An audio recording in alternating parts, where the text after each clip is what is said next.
Hello दोस्तों, मैं हूं आलोक कुमार शुक्ला और आप देख रहे हैं मोबाइल क्लासेस।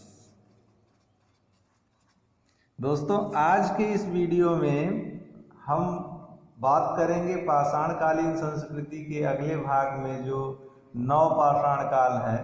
नवपाषाण काल के बारे में यहाँ चर्चा की जाएगी।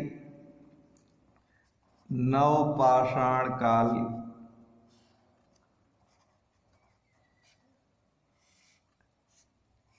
जिसकी शुरुआत जो है वो भारतीय उपमहाद्वीप में 7000 ईसा पूर्व से मानी जाती है, जबकि विश्व स्तरीय संदर्भ में नवपाषाण काल का समय जो है वो 9000 ईसा पूर्व में आरंभ होता है।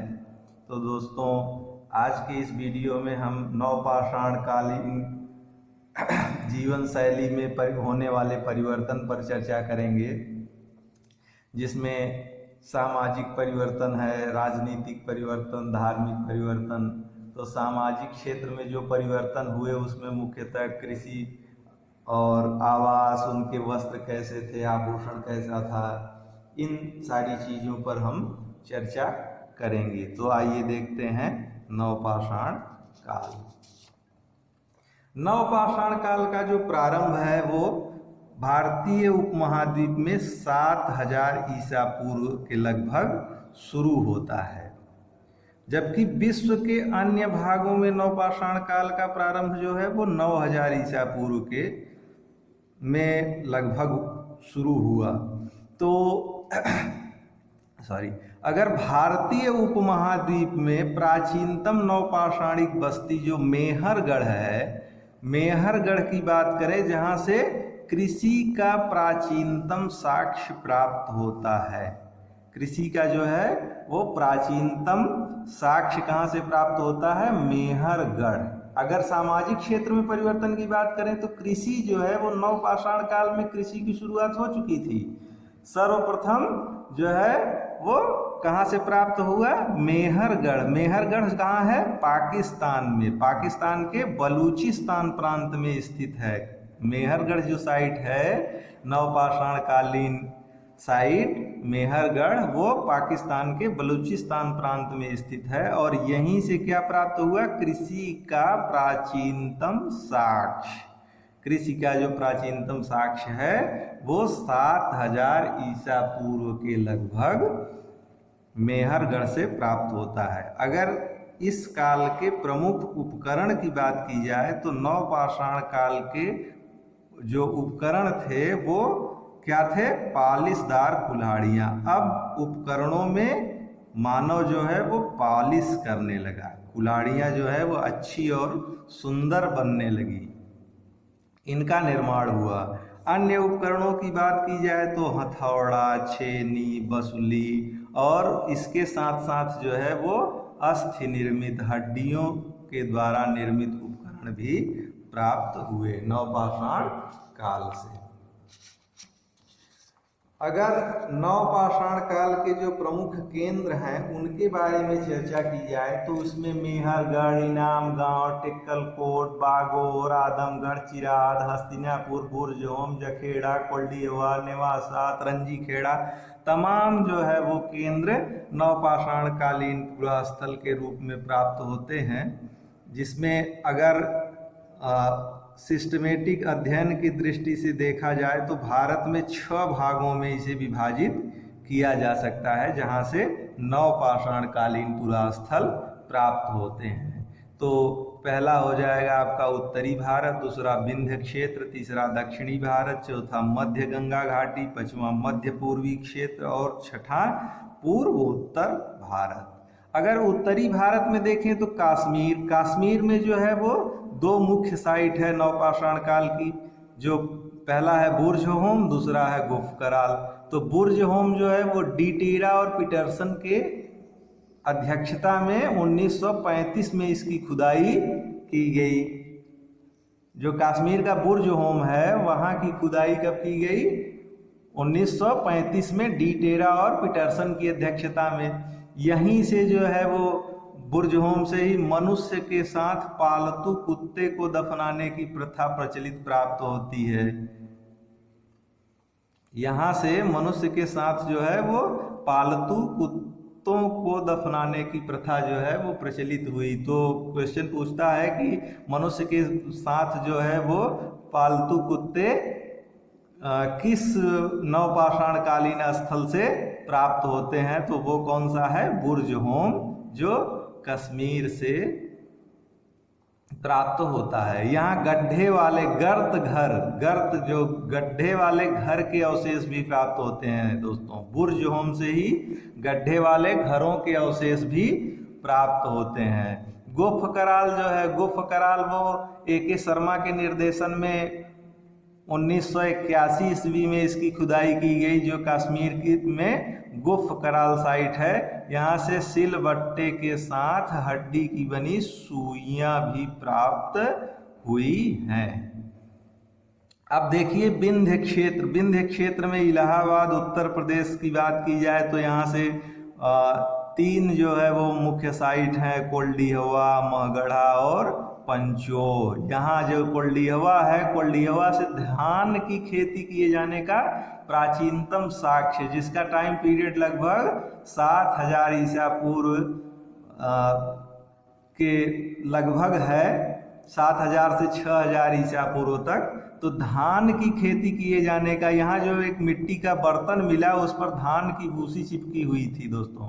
तो जिससे जो है यहाँ से धान की खेती करने का प्राचीनतम साक्ष्य जो है वो कहाँ से प्राप्त होता है, कोल्डीहवा से।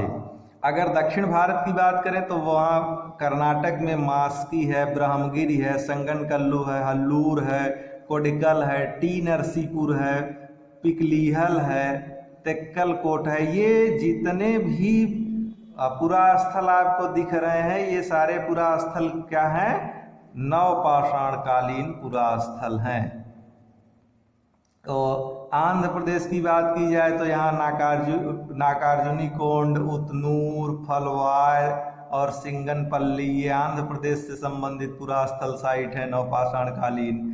तमिलनाडु की बात की जाए तो यहाँ पय्यमपल्ली है। मध्य गंगा घाटी की बात की जाए तो बिहार के छपरा जिले में स्थित चिराड जो है, चिराड है, और सिंहभूम जिले में स्थित बरडी, ये दोनों जो है वो बिहार की साइटें हैं नवपाषाण कालीन।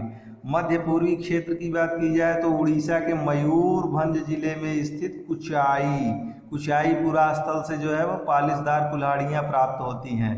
इस नवपाषाण कालीन जो स्थल है वहाँ से क्या मिलती हैं, पालिशदार कुल्हाड़ियाँ। अब जो है उपकरणों पर पालिश लगाना मानव शुरू कर दिया था, उसको अत्यधिक चमकदार बनाना शुरू कर दिया था।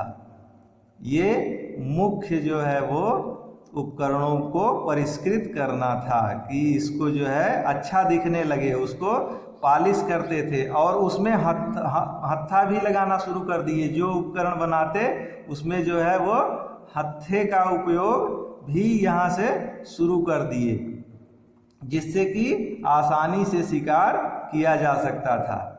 जो पाषाण उपकरण बनते थे वो पालिश भी होता था और उनमें जो है वो हत्थे का उपयोग करना शुरू कर दिए नवपाषाण काल में। अगर पूर्वोत्तर भारत की बात की जाए तो यहाँ असम की पहाड़ी, मेघालय की गारो पहाड़ियों से भी नवपाषाण कालीन उपकरण प्राप्त होते हैं। असम की पहाड़ियों में, मेघालय की गारो पहाड़ियों से भी नवपाषाण कालीन, जो पूर्वोत्तर भारत में स्थित है, असम की पहाड़ी और मेघालय की गारो पहाड़ियों से नवपाषाण कालीन उपकरण प्राप्त होते हैं।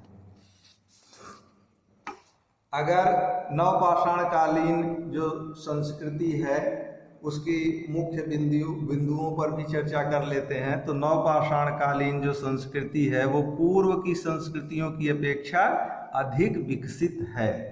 अधिक विकसित इसलिए है क्योंकि यहाँ जो है वो बड़ी मात्रा में खेती की शुरुआत हुई, पशुपालन का शुरुआत हुआ।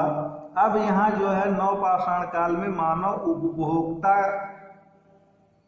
के साथ साथ जो है वो उत्पादक, अभी तक उपभोक्ता था, अब जो है वो उत्पादक के रूप में भी दिखने लगा है। यहाँ जो है वो खाद्य पदार्थों का उपभोक्ता ही था अभी तक। मानव जो था वो खाद्य पदार्थों का अभी तक क्या था, उपभोक्ता। अब वह उत्पादक बन गया।